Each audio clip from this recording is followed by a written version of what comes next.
Olá pessoal, paz, boa tarde. Estamos hoje aqui, mais um vídeo. Quero continuar para vocês a história.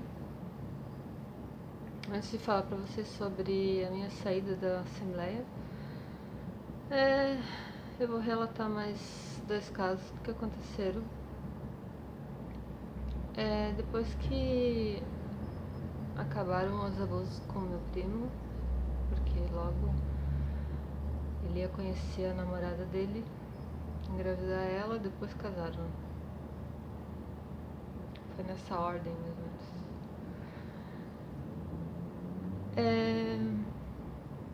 Quando eu tinha mais ou menos uns 7, 8 anos, eu já estava na escola.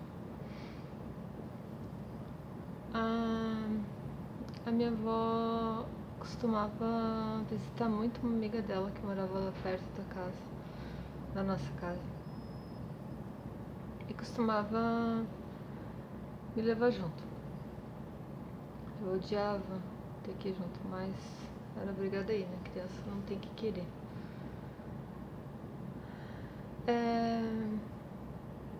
E tem aquele negócio, né? Quando tá com outra pessoa, outra mulher, querem conversar só, sem criança por perto. Daí ela mandava eu brincar lá fora, ou ir com o marido da mulher pescar, tinha um riacho lá perto. Enfim, tirar eu de perto dela, né? Eu já faço questão que meu filho fica bem pertinho de mim, não importa o que eu esteja falando, ele fica bem pertinho de mim. Se eu estiver falando alguma coisa que ele não pode ouvir, dou meu celular pra ele com fone de ouvido. E vou ter certeza que ele tá escutando alguma coisa que ele goste. Mas ele vai estar ali perto de mim. Eu tenho que estar vendo ele quando ele tá comigo. Espero que, né, o pai dele, quem tá cuidando dele como avó e o pai, que são as pessoas que estão com ele, além de mim, façam o mesmo. Mas a avó dele eu confio bastante nela. Como eles são de cultura japonesa, a avó dele ela é japonesa, eu acho muito interessante o jeito deles, porque a avó dele, eles não costumam abrir a casa para pessoas estranhas. Eles não gostam muito de pessoas estranhas em casa. Eu acho isso muito interessante. As pessoas deveriam adquirir esse hábito antes de ficar abrindo a porta para qualquer um. E ela não é do tipo que deixa o meu filho sozinho com outras pessoas, não. Se ele vai pra casa dela, eu tenho certeza que é ela que vai cuidar dele. Ela não joga a responsabilidade pros outros. Isso eu acho muito legal dela. Eu agradeço muito por ela ser assim. Ele ama muito ela. Enfim, voltando ao assunto. E nessas conversas que ela ia ter com a amiga, de mandar eu brincar lá fora, né? Ele ficava brincando comigo, né? Enquanto ela ficava conversando, ele ficava brincando comigo. Como pra mim já tinha virado um hábito, né? As pessoas ficarem mexendo comigo. E aquela coisa, né? Se você contar pra sua avó, você vai apanhar. Eu já tinha criado esse negócio na minha cabeça que eu era errada sempre. Então, ele automaticamente já, né, viu que eu era uma presa fácil. Claro que ele não sabia das histórias, mas ele, como homem, né, já era um senhor de idade, bem de idade. Ele deve ter visto que eu era uma menina, uma presa fácil. Então, passar a mão pra ele, essas coisas, foi fichinho. Fazer subir em árvore, pegar fruta, essas coisas, né? Minha avó, daí como eu já estava maiorzinha, insistia muito para eu usar saia. E por isso que eu falo tanto para vocês mães, quem é mãe de menina e é evangélica e faz questão que a menina use saia, vestido, coloque shorts por baixo da roupinha da menina, por favor. Vocês vão estar evitando que muitas coisas possam acontecer, vão estar dificultando que coisas possam acontecer. Então, ali eu sofri muitas vezes abuso. Agradeci a Deus quando ele morreu, foi um alívio para mim. Mas, como minha tia logo foi morar ali, do lado da casa da minha avó, a minha avó começou a se aventurar em viajar. E numa dessas viagens, 2 vezes ela me levou junto para Joinville, para casa de uma tia avó minha. Era um cunhado dela. Eu só lembro o nome da tia avó, irmã dela. Dele eu não lembro o nome.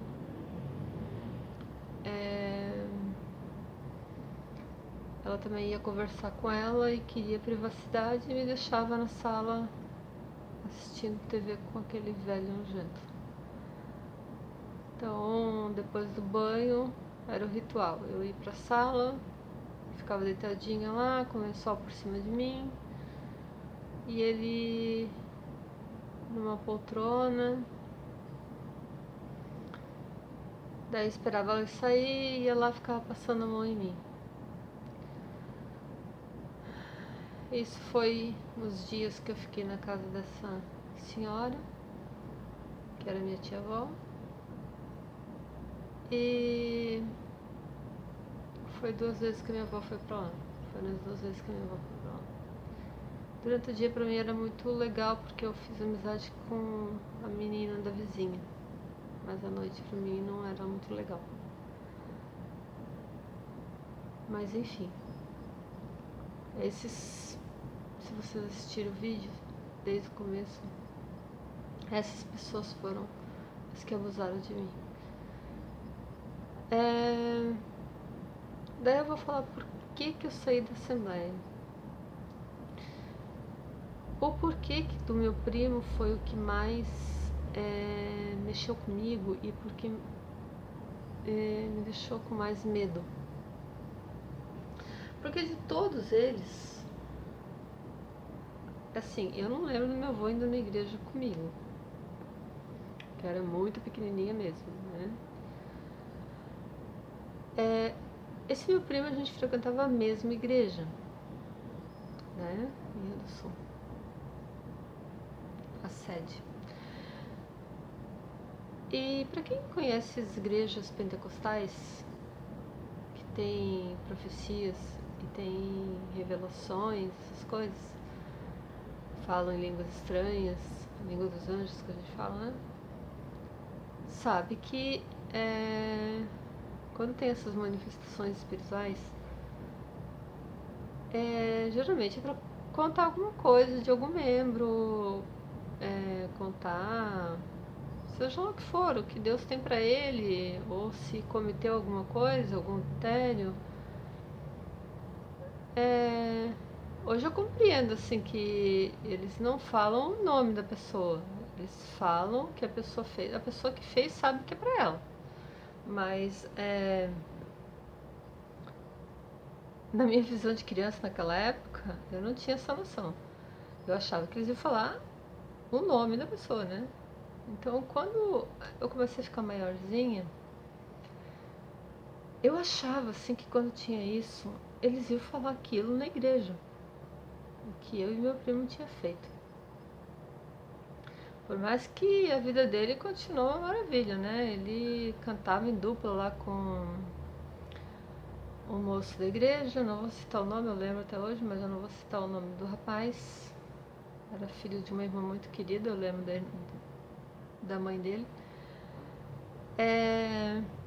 Ele cantava na igreja, coisa mais linda, maravilhosa, todo mundo adorava, a igreja entrava em avivamento, coisa mais linda do mundo. não entendia, né? Mas, enfim, a pecadora era eu.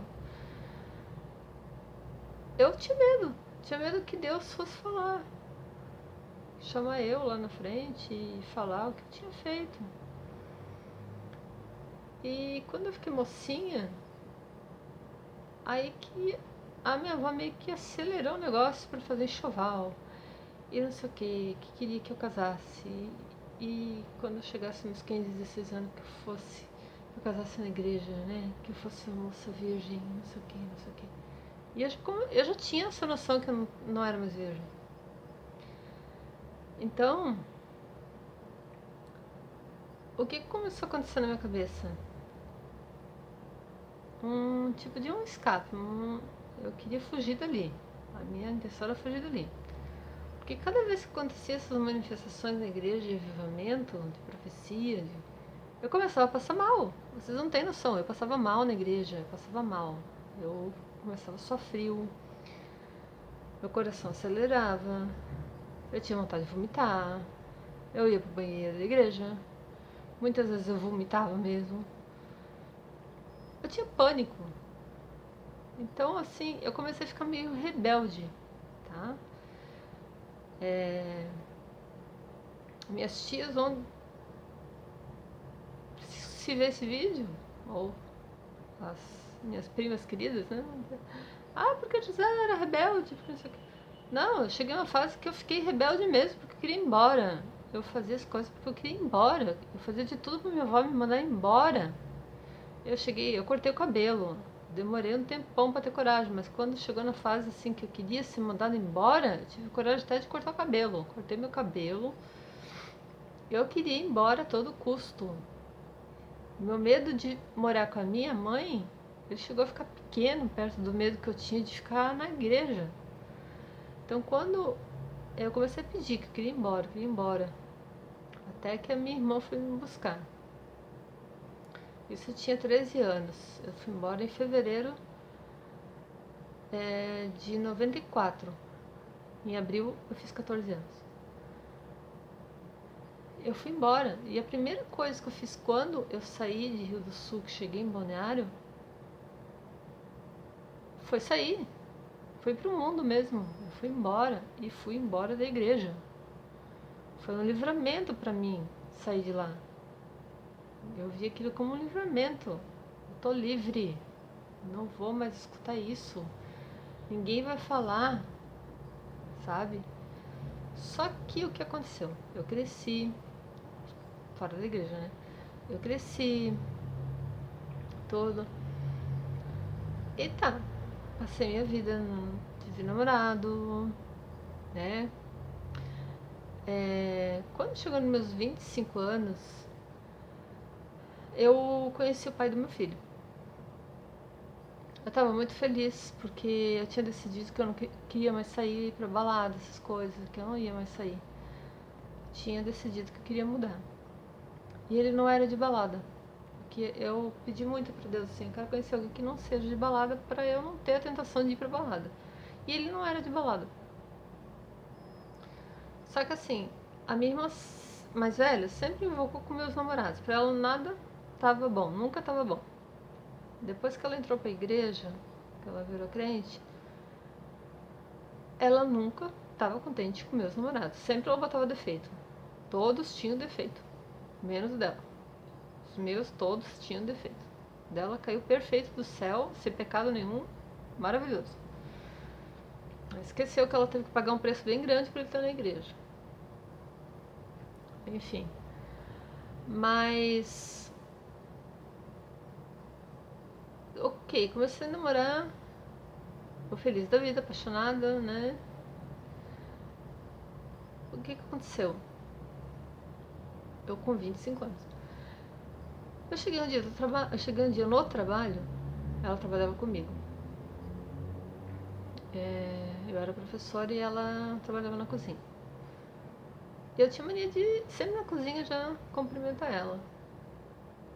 Daí, a Gisele, quem não conheceu a Gisele antes dos 25 anos, eu sempre fui muito brincalhona, eu sempre fui muito palhaça, muito alto astral.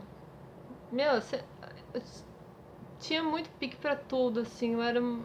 Meu, quem me conheceu antes dos 25 anos, eu era outra G.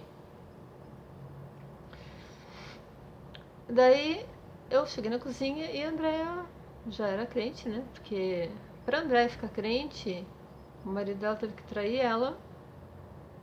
E daí ela foi pra igreja pra conseguir resgatar de novo o marido dela, porque senão ela não teria ido pra igreja. Então essa é a história da minha irmã na igreja. Meu cunhado teve que trair ela com uma mulher bem mais velha. Ela sofreu horrores pra daí ela ir pra igreja, pra daí ela fazer campanha, um monte de coisa pra conseguir trazer ele pra igreja. Mas ok. Aí ela já estava crente, então estava acima do bem e do mal, né? Ela chegou pra mim e falou assim: Gia, eu tenho uma coisa pra te falar. Eu falei: fala, né? Eu nem achei que era. Eu achei que era coisa do trabalho. Pode falar, foi pra ela. Dela, não sei se eu devo falar pra ti, porque. Eu falo, insisti, né? Sei que fiquei ali umas 5 vezes. Fala, né? Ah, não sei se eu devo falar, não sei o quê. Ah, se não quisesse falar, nem deveria ter começado, né? Sabe que eu sou curiosa? Fala, não sei o quê. Daí, enfim, de tanto insistir, ela falou. Ela falou: Deus veio falar comigo que o relacionamento que você tá não é de Deus. Olha, naquela hora foi como se tivesse colocado com a mão dentro de mim. Todo pânico, toda depressão, todo. Tivesse tirado a alegria de viver da minha vida. Naquele momento eu senti como se fosse colocado dentro de mim com a mão. Eu nunca mais fui a mesma. A Gisele foi como se tivesse enfiado uma faca em mim. A Gisele mataram aquele dia. Eu morri aquele dia. Eu nunca mais ia ser a mesma. A Gisele que o William conheceu, que ele se apaixonou, morreu naquele momento. Eu comecei a passar mal, Eu ia pra casa, eu não conseguia mais ficar sozinha. Eu só vomitava. Eu não dormia mais. Eu fiquei uma semana sem dormir. E ruim, e ruim, e ruim, e ruim. Eu não sabia o que era. O William, preocupado comigo, ele começou a pagar a Unimed pra mim. A gente nem tinha nada ainda. Eu fiz todos os exames que você possa imaginar. Fiz endoscopia. Tudo que vocês possam imaginar eu fiz, porque eu sentia... minhas dores eram no corpo. Até eu entender que vinha da alma, era no corpo que eu sentia. Então eu tinha dor no estômago, eu tinha dor de barriga. Nada aguentava no meu estômago, nada. Eu pesava 65 quilos, eu fui pra 57, 55. Eu fiquei muito magra. O meu relacionamento, que era pra ter sido maravilhoso, porque a gente se gostava realmente, é óbvio que ele não aguentou, né? Foram 6 anos juntos, só que eu sei que foi 6 anos difíceis pra ele. Ter alguém que você conheceu de um jeito e de um dia pro outro tá só chorando. A gente ia nos restaurantes, ia em todo quanto é lugar, eu ia, comia, daqui a pouco tava lá vomitando. Eu só chorava, eu não conseguia fazer nada com ele, só chorava, só chorava. E no começo eu ainda tava falando com a minha irmã. Eu falava pra ela o que eu sentia, e quanto mais eu falava o que eu sentia, mais ela dizia que era Deus que estava me incomodando pra eu ir pra igreja. Enquanto eu não fosse pra igreja eu não ia ficar boa. Gente, Deus não faz isso com ninguém, Deus é amor, tá? Eu só sei que a minha vida virou completamente assim. Eu nunca mais fui a mesma. Nunca mais. E não faço o que eu fiz. Eu tava indo em outra igreja. Eu ia frequentar outra igreja. Era Vida Nova o nome. Eu tinha ido no encontro que... Esses encontros que eles falam pra pessoa... Encontro espiritual, né? Só pra mulheres. O William levou eu até lá na igreja, foi me buscar. Ele tava até aceitando o fato de eu ir na igreja e tudo. Ele ficou revoltado com a igreja depois que eu comecei a ficar ruim.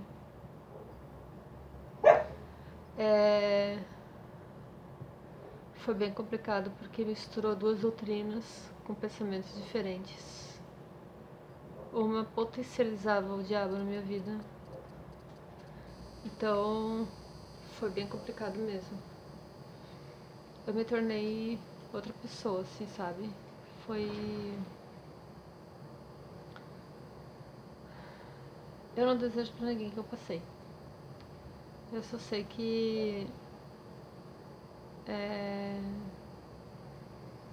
Além de tudo, ainda no final, eu ainda tive que passar pela traição de uma prima minha. Que... No momento mais difícil que eu passei no pós-parto, eu tive depressão pós-parto forte, por causa de eu não poder tomar medicação na gravidez. Ela foi amante do meu marido. Prima, tá? Parente de uma dessas que veio fazer comentário aqui, dizendo que eu sou louca. É muito fácil falar agora assim, vir aqui chamar eu de louca, né? Passar por tudo que eu passei. Só Deus sabe que eu passei. Então, antes de atirar qualquer pedra em mim, veste meu calçado e trilha o caminho que eu trilhei para chegar até aqui. Não foi fácil. Só Deus sabe. E para as pessoas que saem por aí falando, antes de falar qualquer coisa para alguém, lembre-se de uma coisa. As palavras têm poder, tá? Elas tanto podem derrubar uma pessoa como elas podem edificar uma pessoa, tá? Muito cuidado que você lança para uma pessoa. Converse com o seu pastor antes. Pede orientação para ele. Se realmente aquilo é de Deus. Se você deve falar, se aquilo não veio da carne. Eu muitas vezes orei com o rosto no chão, perguntando: Meu Deus, se tu deu essa palavra para ela falar para mim, por que tu não mostrou para ela, Senhor, quando eu estava lá sofrendo em Rio do Sul? Quando eu estava abusando de mim lá, quando eu era apenas uma menina? Por que, Senhor, que tu nunca mostrou isso para ninguém? Por que tu não me livrou de lá, Senhor? Então é isso, pessoal. No próximo vídeo eu continuo com esse assunto. Mas é esse recado que eu deixo. Muito cuidado, pessoal. Muito cuidado com o que a gente fala. Muito cuidado com o recado que a gente deixa para as pessoas usando o nome de Deus. Tá? Deus é misericórdia, Deus é amor. Deus não é isso que eles pregam por aí. Certo? Um abraço, um bom fim de semana. Tchau pra vocês.